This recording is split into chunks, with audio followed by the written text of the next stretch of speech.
Европската банка за обнова и развој сака да инвестира во изградба на секундарната мрежа за гасификација во Македонија. На оваа тема представници од банката веќе разговарале со македонскиот министер за финансии Драган Тевдовски. Големината на проектот е од околу 50 милиони евра.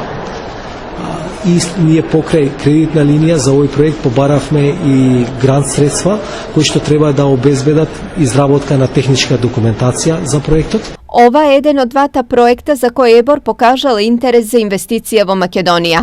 Вториот проект се однесува на интерконекција помеѓу Македонија и Грција во исто така на гасовод. Веќе имаме добиено меморандум за интерес за влез и на Европската инвестициона банка, а исто така има и од грчката страна интерес да се работи на овој проект. Инаку секундарната и терцијалната гасоводна мрежа подразбира изградба на гасоводен систем до институциите, компаниите и домакинствата во 3 засебни региони – Скопскиот, Источниот и Западниот.